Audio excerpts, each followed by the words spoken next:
एक ऐसा देश जहां वैश्यवृत्ति पूरी तरह से कानूनी है। इस देश में घर के अंदर भी रोशनी में संबंध बनाना गैर कानूनी है। और एक ऐसा देश जहां महिलाएं शादी से ज्यादा आजादी को महत्व देती है। दोस्तों, आज हम आपको ले चलते हैं एक ऐसे देश की रोमांचक यात्रा पर जहां इतिहास, संस्कृति और अजीब कानून सब कुछ आपको चौंका देंगे। तो हमारे साथ बने रहिएगा वीडियो के अंत तक, क्योंकि आज हम जानेंगे हंगरी देश की वो बातें जिनके बारे में शायद ही आपने पहले कभी सुना होगा।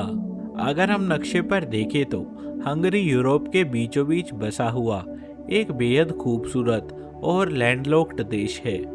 यानी इसके चारों तरफ कोई भी समुद्र नहीं है। हंगरी चारों ओर से दूसरे देशों से घिरा हुआ है। इसके उत्तर में स्लोवाकिया, रोमानिया, यूक्रेन, सर्बिया और क्रोएशिया ने इसको घेर रखा है।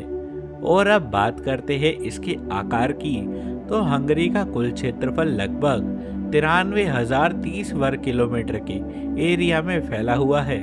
इस साइज से यह दुनिया का लगभग 108वां सबसे बड़ा देश बनता है। छोटा जरूर है दोस्तों, लेकिन बेहद ही विकसित और साफ सुथरा है।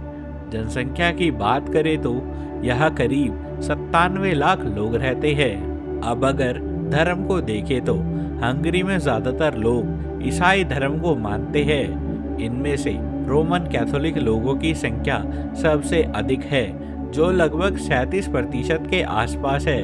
और बाकी के लोग रिफॉर्म्ड चर्च को भी मानते हैं। करीब 18 से 20% लोग ऐसे हैं जो किसी भी धर्म से खुद को नहीं जोड़ते। और अब बात करते हैं हंगरी की महिलाओं की, तो यहाँ की महिलाएं यूरोप की सबसे आत्मनिर्भर और स्टाइलिश महिलाएं मानी जाती है। यहाँ की महिलाएं शिक्षा, खेल और कला तीनों क्षेत्रों में आगे रहती है।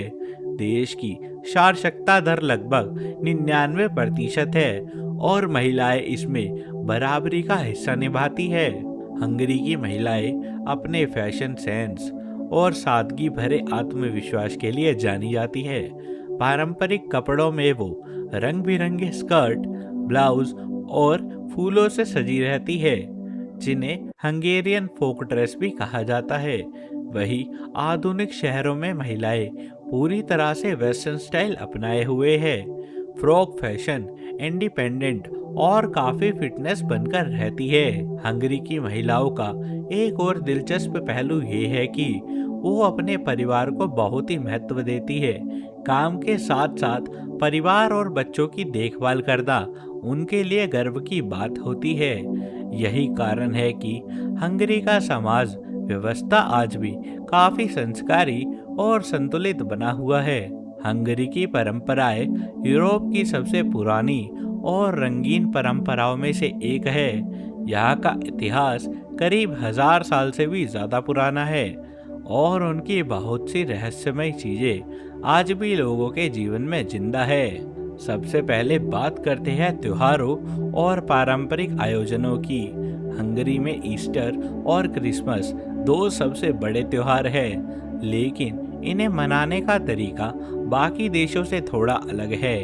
ईस्टर के दिन यहाँ एक बहुत दिलचस्प परंपरा है, जिसे स्प्रिंकलिंग ट्रेडिशन भी कहा जाता है। इसमें लड़के अपनी पसंदीदा लड़कियों पर हल्का सा इत्र यानी छिड़कते हैं और बदले में लड़कियां उन्हें रंग बिरंगे अंडे यानी पेंटेड एग्स देती है। ये माना जाता है कि ऐसा करने से साल भर रिश्ते में प्यार और ताजगी बनी रहती है। हंगरी की महिलाएं शादी को ज्यादा महत्व नहीं देती। यहाँ के विवाह दर यूरोप में सबसे कम है। ज्यादातर महिलाएं शादी के बंधन से दूर रहकर अपनी जिंदगी अपने तरीके से जीना पसंद करती है। दोस्तों, हंगरी में वेश्यावृत्ति 1999 से कानूनी है, लेकिन इसके लिए तय टॉलरेंस जोन बनाए गए हैं। यानी सिर्फ उन्हीं इलाकों में ये काम किया जा सकता है। जोन से बाहर काम करने पर जुर्माना या जेल भी हो सकती है। और इसमें हर वर्कर को 3 महीने में मेडिकल टेस्ट देना जरूरी होता है। दोस्तों, हंगरी की राजधानी है बुदापेस्ट। असल में ये शहर दो हिस्सों से मिलकर बना है, बुद्धा और पेस्ट। पहले ये दोनों शहर डैन्यूब नदी के दो अलग अलग किनारों पर मौजूद थे। साल 1873 में इन्हें मिलाकर एक नया शहर बनाया गया, जिसका नाम रखा गया बुदापेस्ट, और वहीं से हंगरी की राजधानी की शुरुआत हुई। डैन्यूब नदी आज भी इस शहर को दो भागों में बांटती है। एक तरफ ऊंची पहाड़ियां और पुराने महल वाला बुद्धा, तो दूसरी तरफ आधुनिक बाजारों और ऑफिस वालों पेस्ट।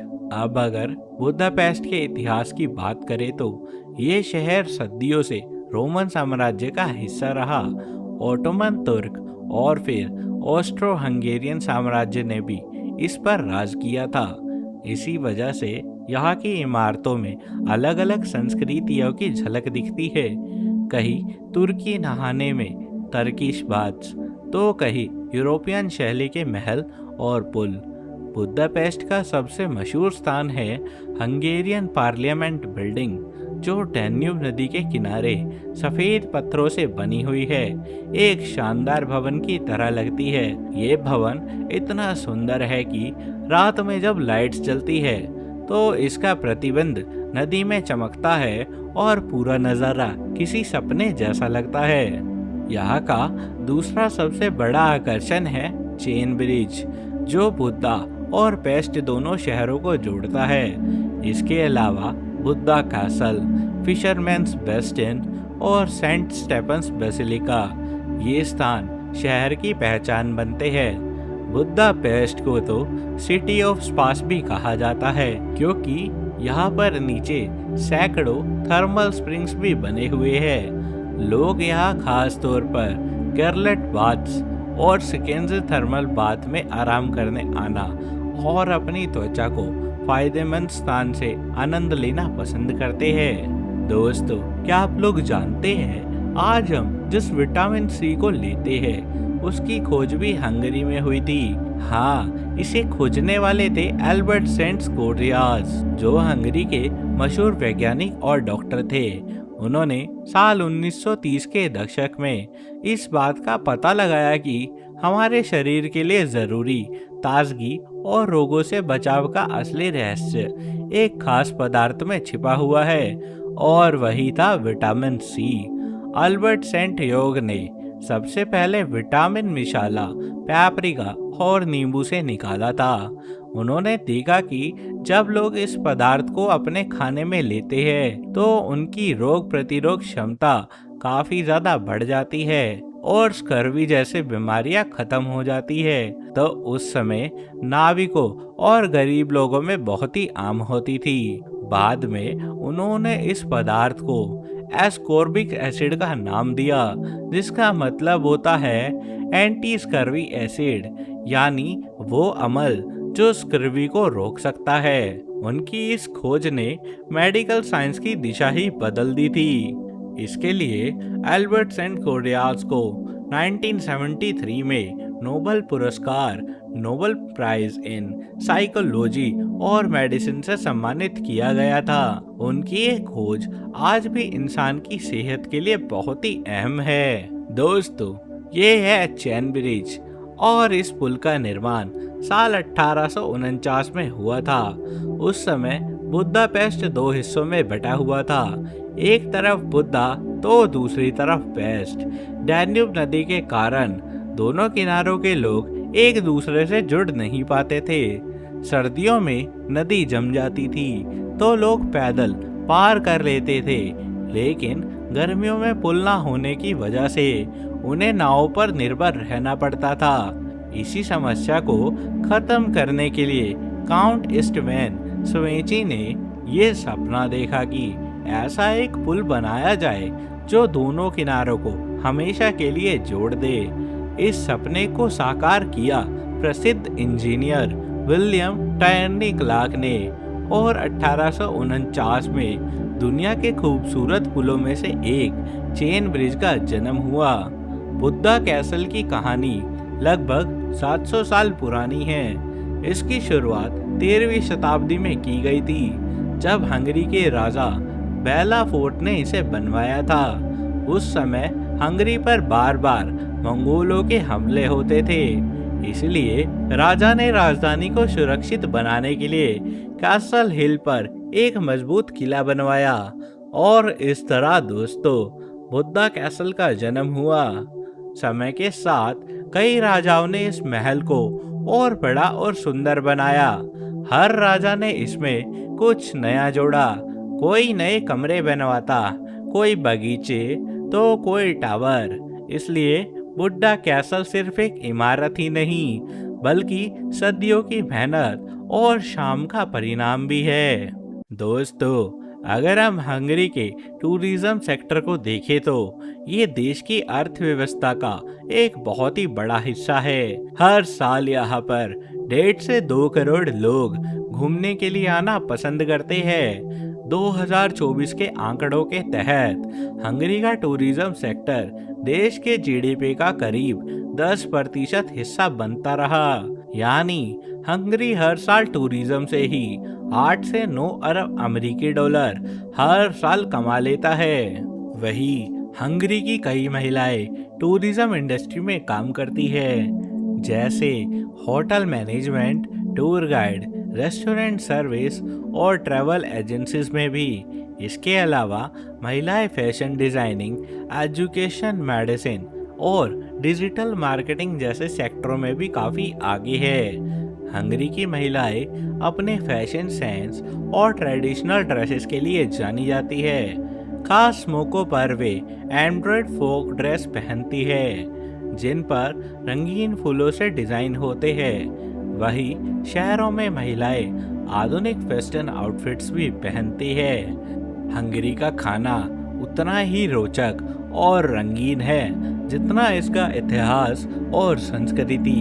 यह सिर्फ पेट भरने का जरिया नहीं बल्कि स्वाद, मसाले और परंपरा का संगम है।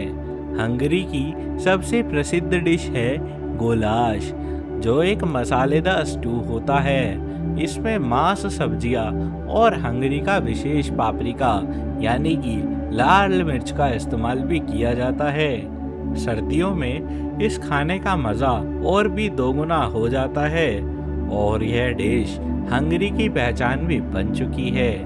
इसके अलावा सड़क किनारे मिलने वाली लैंगोस भी बेहद ही लोकप्रिय है। यह तला हुआ आटा होता है जिसे लहसुन, खट्टी क्रीम और चीज़ के साथ में परोसा जाता है।